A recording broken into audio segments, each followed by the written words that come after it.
Hi guys, this is Twin Peaks Twin Perspective. I am Joe, and tonight I'm going to be talking about Twin Peaks The Return, Part 10, Laura is the One. Full spoilers on everything Twin Peaks. So if you're not caught up on all of it, I'm probably going to spoil something for you. Alright, let's get right down to it. Part 10. If I had a ranking system, and if I did, it would be 10 out of 10 ranking system, something out of 10. Everything so far that The Return has given me would be an 8 out of 10 or better. So I've loved all of them. This is one that would be 8 out of 10. I believe Part 1, Part 5, and now Part 10 are the weakest, and I wouldn't call them weak because they're all brilliant. This episode left me with a very somber feeling. The song at the end played for its entirety, about 7.5 minutes, and rolled credits, and it was a little disappointing at first because there was so much time left. It was a very short episode this week. I don't know if that had anything to do with that other show coming out that everybody's talking about. I don't talk to those people. If you're making time for both of them, that's wonderful, but I've only got time for one show, and that's Twin Peaks. And this version, Twin Peaks The Return. Part 10, Laura's the One. There was a juxtaposition of violence and comedy, as in every Lynch thing, but this one was a little harder for me to fall into the place where I felt comfortable enough to relax and let go. Lynch makes me feel uncomfortable in most of the things he does, and I like watching things by him over and over again.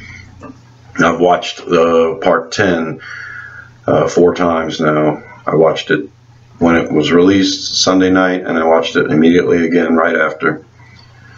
I watched it one more time before I fell asleep and jotted some notes down, and then I watched it again today. I'm putting this out early Tuesday morning, so got on social media for a couple of hours to see what the feel of the town was. I love the community. People catch things that I don't catch. I catch some things that they don't mention or don't bother to notice, and maybe any or all of it's not important. But we love talking about it. And this social media is like the water cooler of the future, man. Wow. So let's talk about it. We open up in Twin Peaks, and Richard is arriving at Miriam's trailer. Miriam's the school teacher that we saw leaving a tip too big for Shelley and Heidi, and then she actually witnessed Richard running over the child. So Richard's at Miriam's. He wants to talk to her, and at this point, if I was Miriam, I'd have got on the phone and called 911, but she tries to have a conversation with him. Ironically, this is the first episode where Richard's name is actually said. If you hadn't read the credits all this time, you wouldn't even know who this guy is. But he is confirmed Richard, and he is confirmed a Horn as well in this episode. The grandson of Sylvia Horn. I'm going to assume the grandson of Benjamin Horn as well, which means he is either the child of Audrey or Johnny. So, I'm going to let you guys play with that for a while, but I've been saying that Richard is Mr. C and Audrey's kid since the beginning. It just seems like that's the route that Twin Peaks would go. David Lynch and Mark Frost and Twin Peaks. Miriam has said that not only did she contact the police, but she's also mailed a letter. She was kind of questioning why she contacted the police, but nothing had been done yet, so she decided to send a letter. Now, I'm assuming at least a day has gone by, because I think we did some time jumping in this particular episode. I might mention some things here or there, but I've decided after watching it several times, we're just presented certain things, and we may be going in the past and seeing something that happened on another day, but there are a lot of inconsistencies. This show, after this episode, is not a day per episode. We are going backwards and seeing things that may have happened on another day, and some episodes, the day will stretch out between 2 episodes, so that had me very confused. I'm a diehard fan. I'm also following this as a crime drama, even though it is obviously the most bizarre crime drama ever. I still thought that some facts would be there, you know, to support, you know, what day it is, what time it is, and what's going on. This is Lynch, so buckle up. Speaking of Lynch, violence, and here we go. Richard decides he's going to break into Miriam's trailer and kill her. He hit her a few times, and he hit her once really good, and she fell to the ground. He opened up her oven and opened up the gas and lit a candle and walked out. She's laying there. She was breathing, but she's bleeding pretty badly from the head, and it looks like her trailer's going to blow up any minute. Richard leaves the site. He calls Chad, the deputy, who he is definitely doing some bad dealings with. Deputy Chad may hold a second job at the Roadhouse. He was there. Don't know if he was employed, but he is obviously a cop who is aware of the drugs and likely the prostitution that goes on at the Roadhouse. And Richard's leaning on him at this point. He needs this letter to be intercepted by Chad before it can get in the hands of the sheriff. Chad says this might be a hard thing for him to do, but he'll try. So we'll see. And Richard had no interest at all in being polite with Chad. He told Chad if Chad didn't do it, he'd kill him. So strange, you know. Chad's probably very deeply involved in all of this to let Richard talk to him the way that he did. But so anyway, Richard gets in the car. He says he's taking off, and he drives off. The next scene is at the Fat Trout Trailer Park. Assuming we're still in Twin Peaks. Harry Dean Stanton plays Carl Rod. He's been playing guitar and singing in movies for 50 years, and Lynch gives us a nice moment here of Carl Rod singing a song, Red River Valley. If I'm not mistaken, Stanton may have written that. There were no writing credits for the song, just Harry Dean Stanton. So, beautiful man, beautiful actor, one of the greatest character actors of all time, and giving us a nice song at 91 years old. I guess when they filmed this, he was 89, I guess. But beautiful, beautiful thing until violence in the trailer park. A red coffee mug comes flying out of a window. Harry Dean Stanton, Carl Rod has seen this before because he says, "What a fucking nightmare." So we got to assume that Carl Rod knows there's violence in this trailer, and then we go into the trailer and see that it's Becky and Steven. Shelley's daughter, Becky, whose last name is Burnett, same as Steven, so they must be married. Shelley never said that was Becky's husband. She called him Becky's boyfriend. There's a lot of things behind the white picket fences in Twin Peaks. This particular scene, Richard's very, very upset. I'm sorry, Steven is very upset with Becky, and I think Steven is probably suffering from some sort of withdrawal. He's blaming Becky for something, telling her she's not as innocent as she looks, and he knows what she did. And I gotta assume that Becky probably partook in some of the drugs, and Steven wanted them, and he's pissed because Becky doesn't make enough money. I don't think this is the last we're going to see of Steven and Becky fighting. I don't think this is on the verge of it. I think this is full blown in it. And my brother suggested that Steven and Becky probably live in the Fat Trout Trailer Park a few weeks ago, and his assumption was correct. So we leave the Fat Trout Trailer Park, and then we go to Las Vegas. It is daytime there, and we get to see Bradley Mitchum and Rodney Mitchum.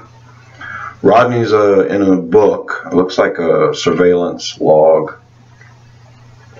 And one of his 3 girls that follow them around, the beautiful showgirl-looking entourage that they have, one of them, Candy. We've got Mandy, Candy, and Brandy, I think. Sandy. Well, this one's Candy, and she's trying to chase down a fly. She's got a napkin or something at first, and then decides to use a television remote control to kill the fly. Problem is, it lands on Rodney's face, so Candy smacks him. My God. Bradley runs in and checks the wound, and Candy's just beside herself. She can't believe she's done it, and I can't believe she's done it either. This kind of comedy is like kind of beyond Twin Peaks. This is one of the more goofiest things I've ever seen in Twin Peaks. Later when we see Candy, she's acting very, very strange, almost otherworldly, but we'll get to that later. From that scene, we jump from Las Vegas to, or from the Mitchums' home to the doctor's office in Las Vegas.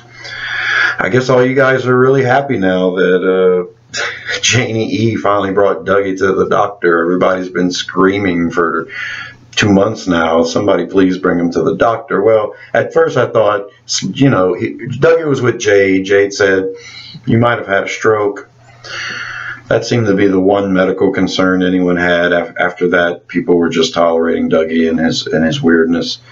And we find out why, lingering effects from a car accident. But I knew deep in my heart, if he went to the doctor, nothing was going to come out of it. And absolutely nothing comes out of it. It's like a basic physical, and we're told that he's in perfect health. Dougie he has a great, his lungs sound great, his heart sounds great, his cholesterol is great, you know, his blood pressure is great, everything's great. And I guess Janie E notices him for the first time. This must be a statement on marriages, because she's dressed him every day since he's been home, I've got to assume.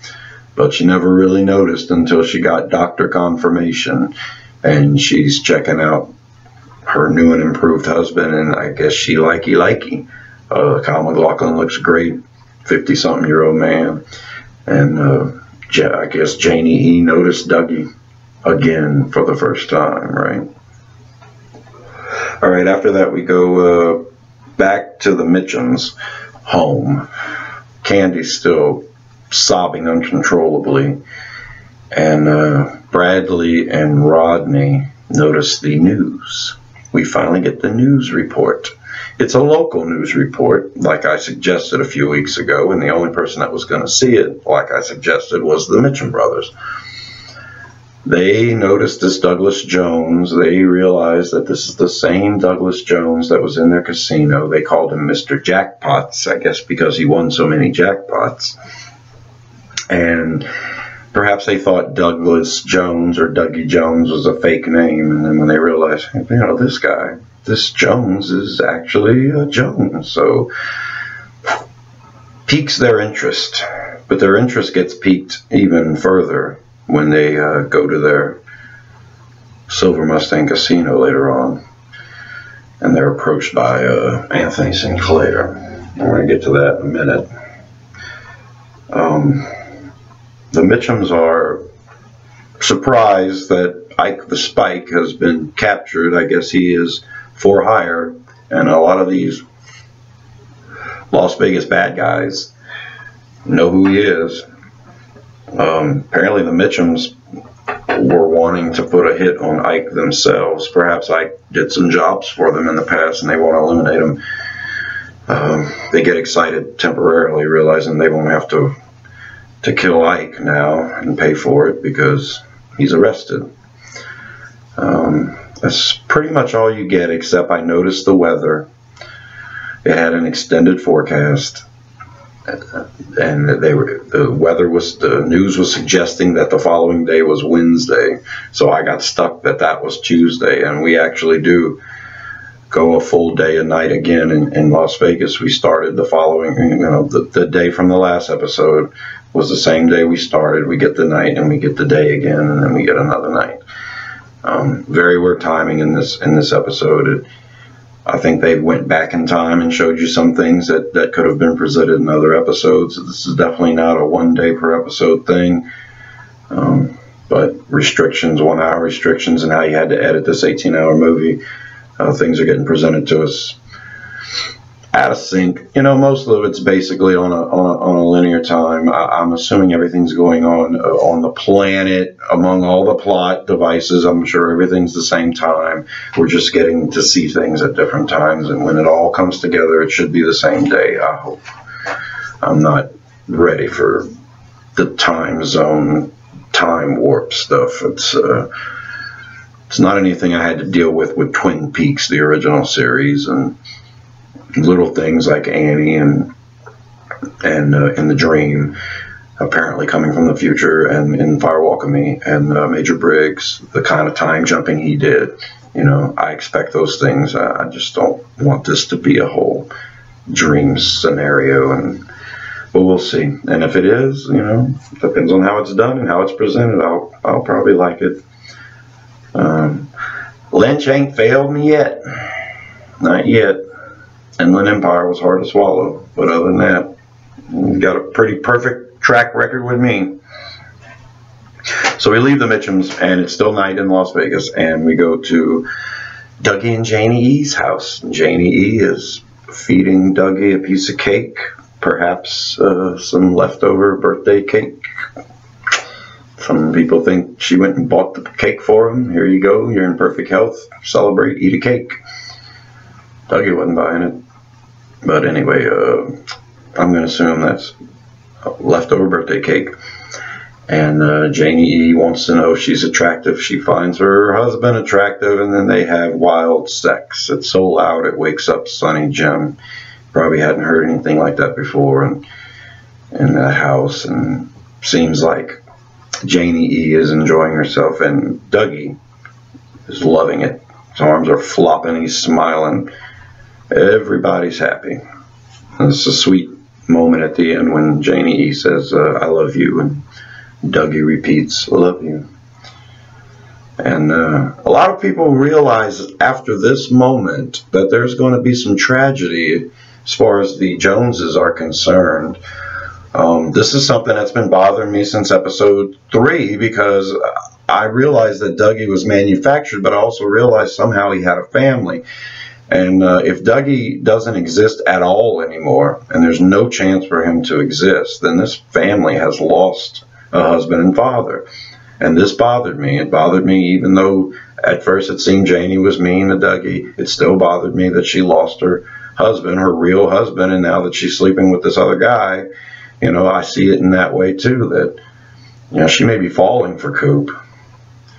And I believe if Coop falls in love with this family, he's going to have a dilemma if he ever comes back. He's going to have to choose. He hasn't had a chance to have a life. And so maybe there'll be a happy ending after all of this. But one note about Dougie. In my mind, he is a gold ball on the other side right now, and I still think that there's a chance that he could become a person again. Maybe Dougie, pardon me, Cooper, would have to sacrifice himself and return to the lodge after taking care of the doppelganger in order for Douglas Jones to survive and live on this earth. I do believe that Cooper will end up in the lodges in the end.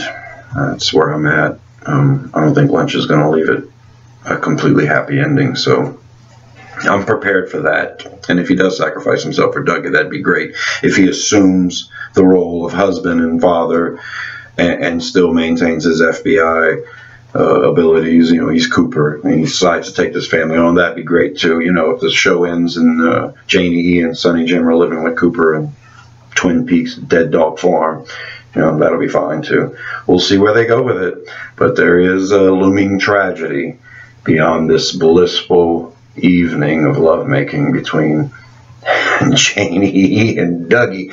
You go on, Dougie, man. Janie E been giving him rides to work all the time, man. She finally gave him that kind of ride, yeah. Dougie's getting a lot of rides.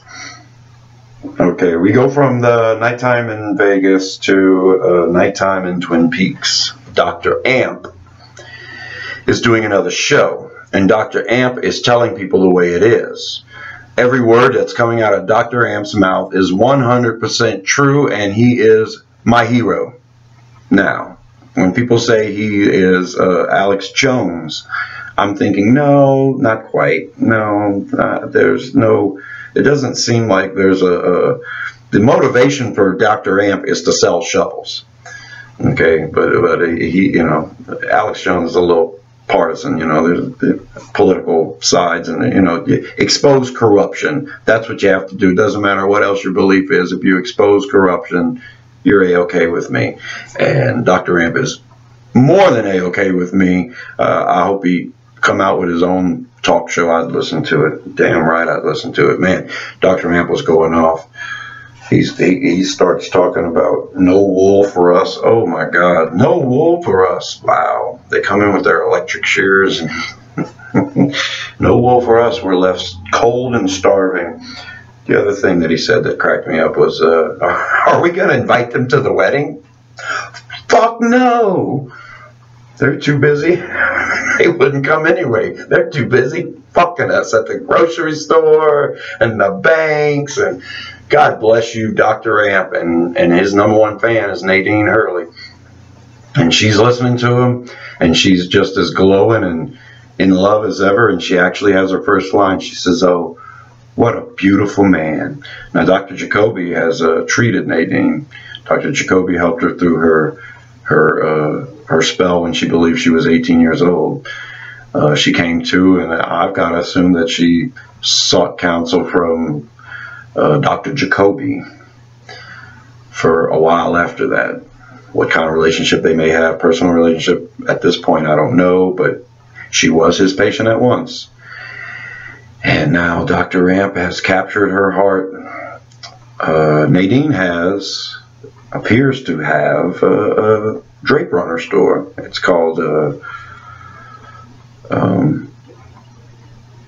where's it called again? Drape Silent something. Did I write it down? Run Silent, Run Drapes. Run Silent, Run Drapes. This is an homage to something else that I haven't seen. I've seen people talk about it. Run Silent, Run Drapes.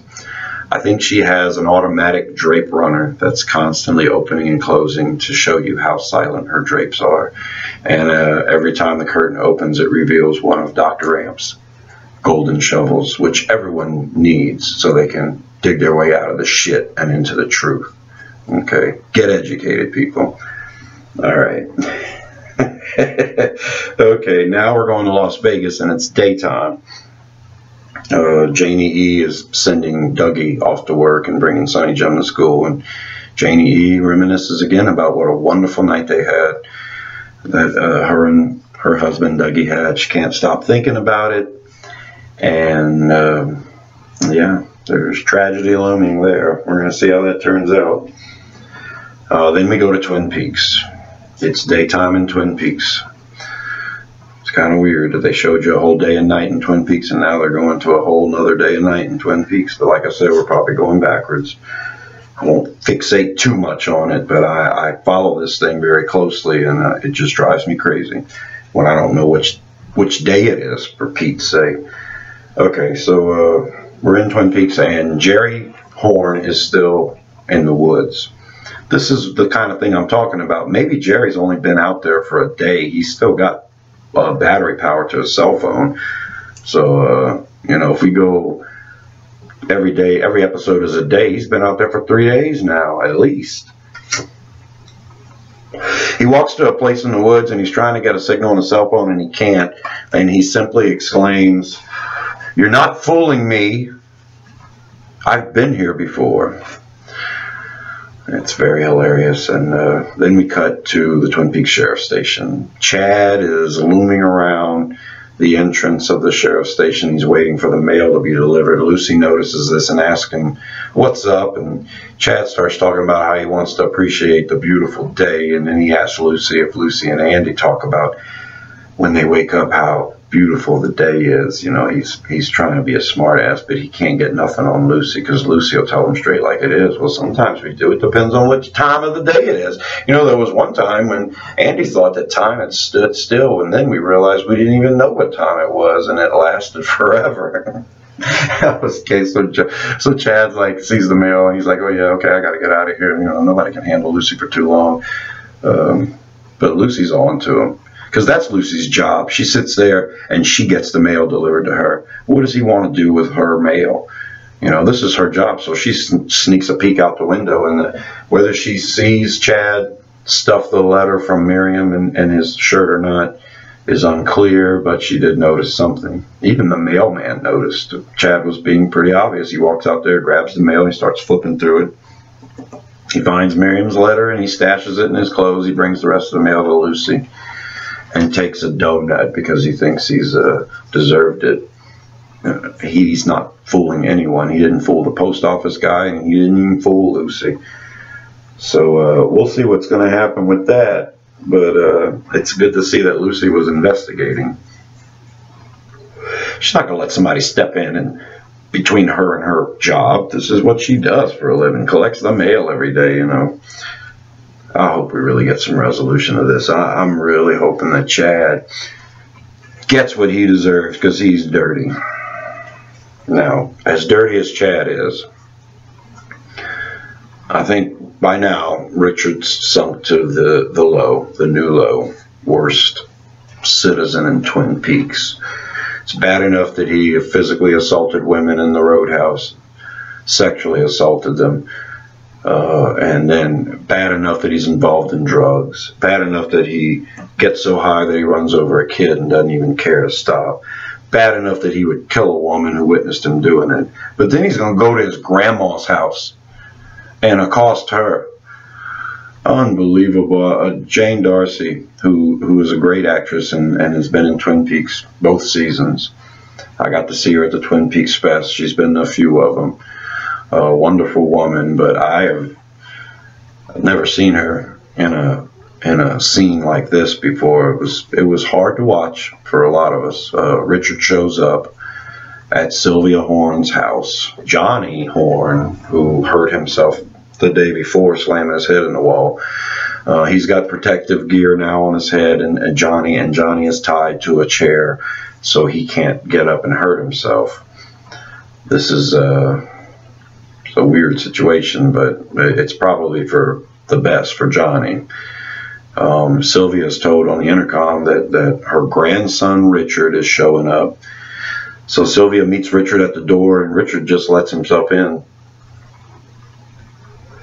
He says he wants money, and he wants not just the money in the purse, he wants the money in the safe too. And he chokes Sylvia until she tells him the combination. He's foul-mouthed and cursing her the entire time, calling her names that most people have a hard time hearing. He gets what's in the safe, he pulls it all out, and he starts stuffing the purse full. He's got money, he's got silverware, he's got jewelry. Then he takes the purse. Poor Johnny tried to get up and help and tipped over in his chair, so Johnny's laying there. Johnny's toy is constantly saying, "Hello, Johnny. How are you today?" It's like a Teddy Ruxpin whose head's been removed, replaced by a fishbowl with some eyes and a mouth drawn on it. And then there's some light that lights up every time it talks. Strange toy. And when I saw that the bear's head was removed, it reminded me of Major Briggs. Johnny's also got a mouthful of metal. I don't know if his teeth have been broken from that accident the day before, and he's got something in there going on, or he's just, or whatever. You know, Johnny Horne's probably about 52 years old right now. So this 52-year-old man strapped to a chair, laying on the ground. Sylvia's been attacked and laying on the ground, and this beautiful music's playing, orchestral music. Very reminiscent of A Clockwork Orange by Kubrick. We've seen a lot of references to Kubrick in this series. Richard leaves after cussing Sylvia again. And He's robbed her. He has attacked his own grandmother and robbed her. I'm going to assume Audrey is this fool's mother. And when I say nobody's mentioned Audrey, I mean the Horn family. Nobody has mentioned Audrey. The only one that even said Audrey's name was Doc Hayward in the Skype to Sheriff Truman. Other than that, Audrey hasn't been mentioned at all. I mean, not at all. And Ben's got the hotel room key. We thought that would be a way Audrey would come in. This Richard Horn running around was a way for Audrey to come in. And now we've got Johnny Hurt, which is a way for Audrey to come in. Now we've got Audrey's mom robbed by who is probably her son. So Audrey should be appearing here pretty soon for all you diehard Audrey fans who are really upset about her not being featured. She's coming, don't worry, she's coming. And that was it for Twin Peaks. This is, according to the show, this is the second day, because we've already seen a day and a night, but I think we skipped back. Like I said, I'm not going to focus too much on it. All right, now we're going to Las Vegas, and it is nighttime in Las Vegas. Duncan Todd is in his office. Roger comes in and tells Duncan Todd that Ike has been captured by the police. Duncan Todd was charged with by Mr. C. It's Duncan Todd's responsibility now to kill Dougie Jones. Ike was the one hired, but Ike is in jail, so Duncan Todd has to hire someone else. I assumed last week that he would hire the Mitchum brothers to take care of this. Instead, in good old-fashioned Lynch twist, Lucky 7 Insurance man Tony Sinclair is sitting in Duncan Todd's office. Duncan Todd gets Tony to approach. Duncan Todd is like the boss in this situation. Tony Sinclair is going to do whatever he says, and it seems like Duncan Todd has an issue with the Mitchum brothers. They are rivals. The Mitchum brothers owned a hotel. A few months ago it burned down. The official investigation called it arson, but the Mitchum brothers were never allowed to receive any insurance money from it because the books were cooked, and they were cooked by Anthony Sinclair, probably under the direction of Duncan Todd. So Duncan Todd gets this idea, okay, this is what we're going to do, Tony. You're going to go and tell the Mitchum brothers that it's this Douglas Jones's fault, and we're going to let the Mitchum brothers handle it. We're going to sit back and watch them handle it. And if the Mitchum brothers don't kill Dougie, then Tony Sinclair is going to have to do it himself. Very, very interesting, but in a roundabout sort of way, Duncan Todd has hired the Mitchum brothers to kill Dougie. Sinclair is going to have to do this tonight. He's going to have to go there and do this tonight. So before we actually get to the Silver Mustang and see the encounter with Tony and the Mitchum brothers, we go real quick to South Dakota, which is the same night as from the last episode. The FBI are staying at a hotel. It's called the Mayfair Hotel. And Albert Rosenfield is having dinner with Constance Talbot. Now, Constance is the forensic genius from South Dakota who has all the wit and charm that could keep up with Albert, and Albert recognized this in the last episode, and now they're having dinner. Constance and Albert having dinner. It's a beautiful thing. And Gordon Cole and Tammy Preston are standing in the distance, and they are noticing this, and they're enjoying it too. They seem to be sweet on each other, actually, while they're commenting how sweet Albert and Constance are. You know, I think Gordon's got a thing with young women, so they just seem really cozy for a work relationship. Now we're going to the Silver Mustang. It's after midnight, and pit boss Warwick notices Tony come in. Tony talks to Warwick, and then Warwick calls the Mitchum brothers, who are in their little behind-the-scenes office looking at all their surveillance cameras. And Warwick says that this Tony Sinclair wants to talk to them. But Mitchum brothers are going to send Candy out there to get him and bring him in. They have a hard time getting Candy's attention. She's standing there with the other two girls, spaced out like they were before. And it just seems pretty annoying that the Mitchums have to repeatedly ask Candy to go out there before she finally figures out what they want her to do, and then she goes out there. Then the Mitchum brothers become the audience because they're watching the surveillance camera, and it is taking Candy forever to get Tony up here. So they don't have no idea what she's talking about, and after a long time they start to say, well, we didn't send her out there to tell a life story. I mean, good Lord, it's been, I think Bradley said it's been 4 fucking hours. You know, but that's how we feel sometimes watching Lynch, and that's how they felt waiting for Candy. So finally they have to contact Warwick and say, look, tell them to come in. So Candy brings Tony in, and then the Mitchums insist on finding out what Candy was talking about, and she was talking about the weather. She says we're in the virginal air. Tomorrow's going to be smoggy and hot and really, really strange. The anticipation was funner than the payoff for me on that scene. But maybe we'll find out what's going on with Candy. My brother seems to think it has something to do with Laura. He's not here tonight to explain himself, but there is something definitely spacey with Candy here. So Tony comes in, and Tony explains how the official investigation to their burnt hotel did come back arson, but Douglas Jones cheated them out of the money because Douglas Jones has a personal vendetta with the Mitchum brothers. Now that's the story Tony's trying to sell, and apparently it works, even though the Mitchums don't seem too impressed at first. They end up really drunk at their house later on that night, and they're thinking about it. And they're pretty pissed off. They decide they're going to call this Douglas Jones for a meeting.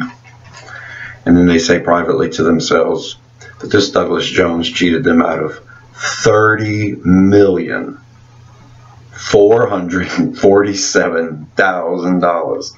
Bradley says, you know, you cheat us once, shame on us, cheat us twice. Shame on you, you're dead. So there may be a trip out to the desert for Dougie yet. It looks like the Mitchum brothers got their man. They got a reason to kill him, and we'll see if they try to do it on their own or if they try to find someone else to hire, because Ike's in jail now, and he's not going to be hired. Okay, so now we're going back to South Dakota. It's nighttime there, same night, and Gordon is drawing a picture. It is an animal that appears to have antlers. The antlers look like trees. The animal has spots on it. No telling what kind of animal it is. And there's a right arm, reaching into the photograph towards the animal, the antlers of this animal. Strange little picture. It reminded me of The Angriest Dog in the World, a cartoon that Lynch used to draw. That was the first thing I thought of. But, of course, the arm reaching out in the picture reminds me of Bob when he was coming through Glastonbury Grove. Haven't counted the antlers yet, but if there's 12 points on it, that would be interesting. He gets up to answer the door. Albert has knocked on the door. When Gordon opens the door, he sees an image of Laura for a brief second. It is a familiar image. It's from Fire Walk with Me, the movie. She shows up, Laura shows up to Donna's house, her best friend, and she asks Donna if Donna is her best friend. She's manically crying. This is right after she believes Leland may be Bob. Donna takes her in, and the missing pieces show that the Haywards, you know, care for her like they're part of the family, and there's a lot of love there for Laura, and she calms down after this horrible thing. But at the time when she was at the door crying, you know, she was speaking to her best friend. The song that's playing at the time is a song called Best Friend. So I am left to believe that when Gordon sees this image of Laura, and then it's Albert, and Albert comes in to speak with him, I just believe that this is a reference to knowing who your friends are and knowing who to trust. And we get a message from the log lady at the end of the episode that kind of reiterates this as well. But Albert comes in and speaks with Gordon. Albert has been tracing Diane's phone. Albert realizes Diane received a text Around the dinner table, the conversation is lively. He thought at first that the text came from Philly.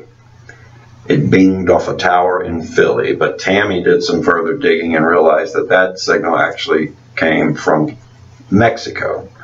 So I'm left to believe whoever sent this message sent it from Mexico. Mr. C is in South Dakota. When Mr. C sent that text, it was in small case. When Diane received it, it was in uppercase. So I am left to believe that she is in contact with another party, a party who has gained Mr. C's trust. And I'm going to assume it's this Philip Jeffries, Mr. X, Philip Jeffries. So I think Mr. C sent this text to Jeffries, and then Jeffries sent the text to Diane, and then Diane sent a text back saying, and Albert is joking about this cryptically, Diane's text read, "They have Hastings, he's taking them to the site." Now, I'm under the assumption that Mr. C's been to this site before, because I think it's Mr. C and his thugs that were there that held William Hastings down. And we know somebody killed the major and somebody killed Ruth. So I don't think these are the coordinates that Mr. C is looking for. I'm under the assumption Mr. C was there before. I actually think the coordinates Mr. C is looking for is where the sheriff's station is going to go in a couple of days.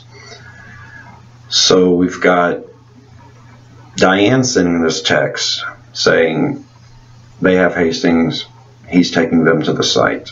And she's sending this to who I believe is someone she thinks is helping her privately in this case, someone that Albert trusted before, Philip Jeffries. Philip Jeffries was in South America. This text came from Mexico. I'm going to assume Philip Jeffries is making his way to America. That's where I'm at right now. If you guys are cell phone aficionados and you know more about this, signals bouncing off of towers, and you know what the FBI is capable of doing and everything else, then create your own theory. That's where I'm at right now. I don't think Diane is intentionally screwing over the FBI. I think she's secretly working with someone who she thought could help her try to figure out the situation with Cooper.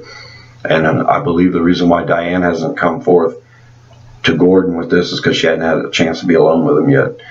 And when she does, she'll finally come clean and let Gordon know what she's up to. I'm keeping faith in Diane. Okay, that's where I'm at on that. Except Tammy comes in after. And when Tammy's in the hallway, it's slow motion. And we've seen this slow motion a few times in the first couple episodes in the Red Room. The one-armed man appeared in slow motion at one point. Cooper appeared in slow motion at one point. There may be a connection here, I don't know. But Tammy knocks on the door. Gordon lets her in. Tammy has a picture that has been taken from one of the old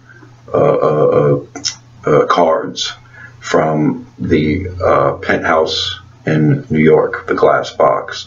Someone's been looking at all of these cards, all of these photos, and one from very, very early back is the one she's going to present. And she shows the picture, and it's a picture of Mr. C standing in front of the glass box, and there's a scientist standing there with him in a lab coat. This may tell us that Mr. C is the billionaire. Maybe he's obviously gotten involved in this somehow. Don't know whether he had the money to build it or not.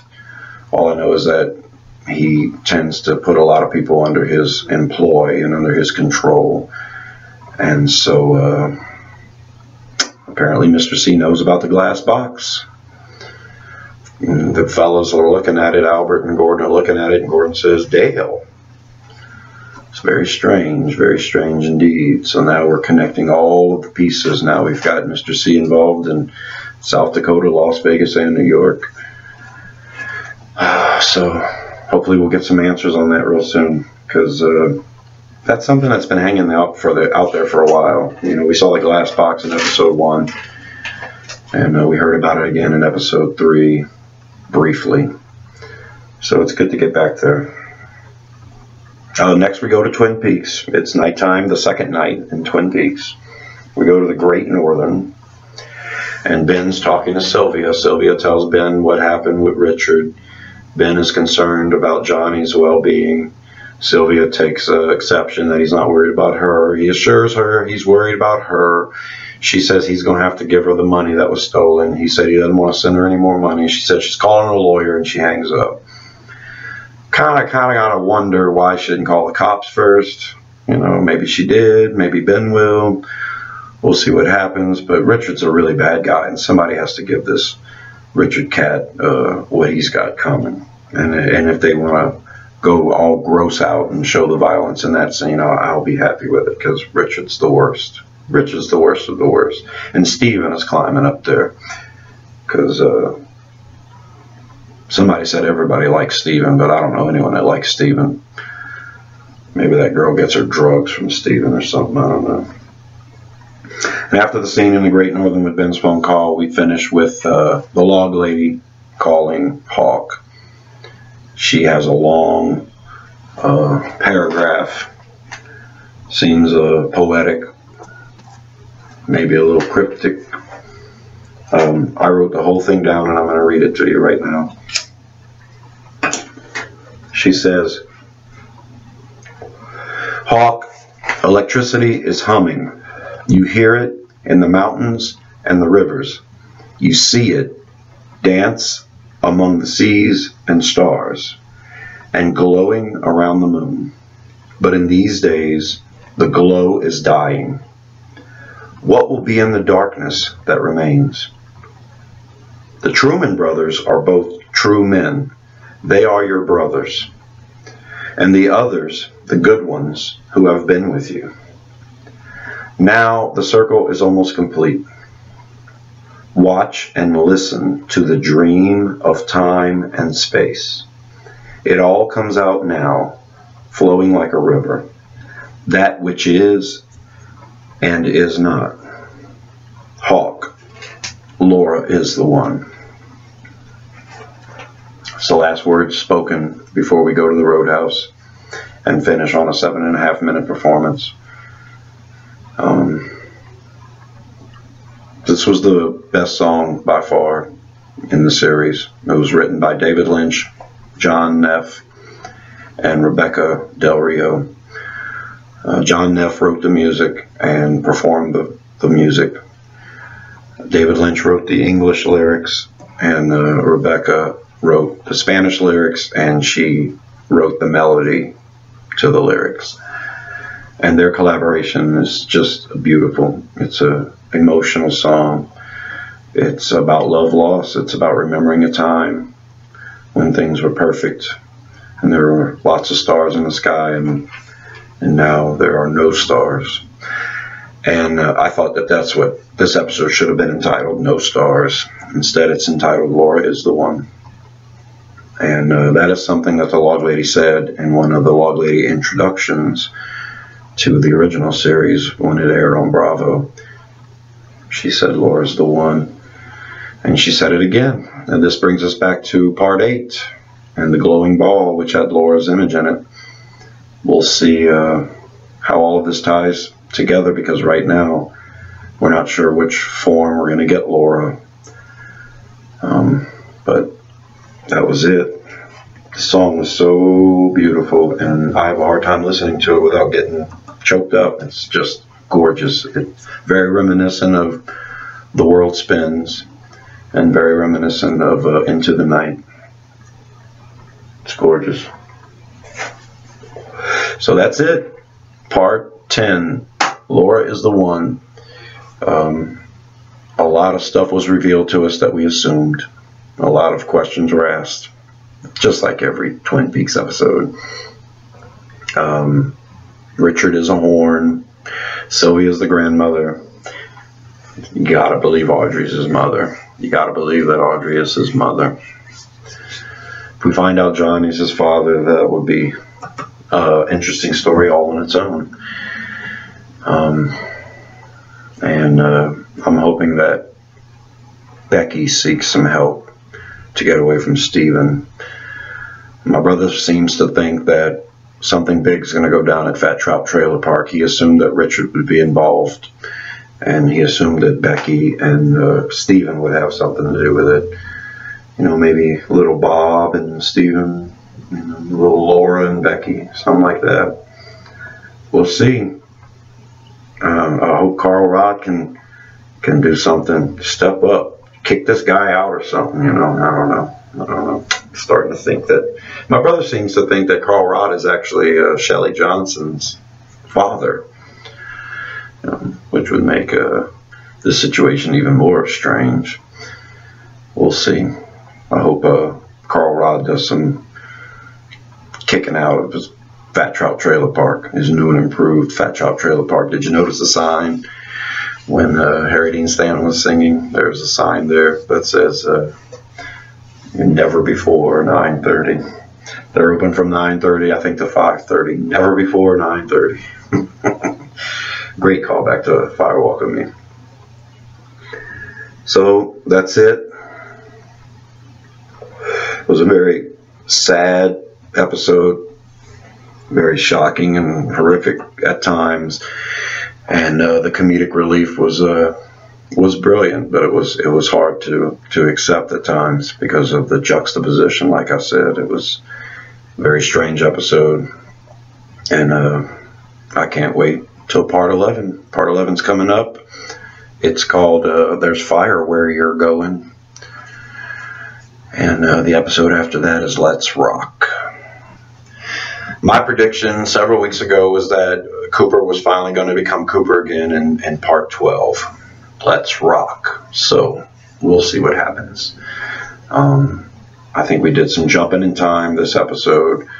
We got to see several days back, I think, in Twin Peaks. I think they showed us something that happened in a day that was already revealed to us, because there were 2 days and 2 nights presented to us in this episode in Twin Peaks. And if that were the case, then this night would be October 1st. So yeah, there was definitely some jumping around going on. Not too confusing, just showing us stuff that happened to other people. They're just showing us in another episode, you know, same day, just different episode. That's really the only complaint I had about it. I was very upset that the episode was short, and shortened even more by the full performance of Rebecca Del Rio. But when it's all said and done, it was a beautiful song, and I loved it. And good episode. Hope you guys liked it. Leave your comments down low if you want to address anything I may have missed or contradict anything I've said.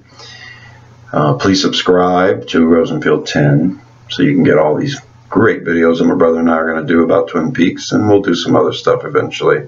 Not GOT, but we'll be doing some other goofy stuff too. Tune in to this channel, subscribe, so you'll know this week when we come out what our thoughts we thought you didn't think of. That usually comes out Thursday mornings. And thanks for tuning in. This has been Twin Peaks, Twin Perspective. I'm Joe, and I'll see you in the tree.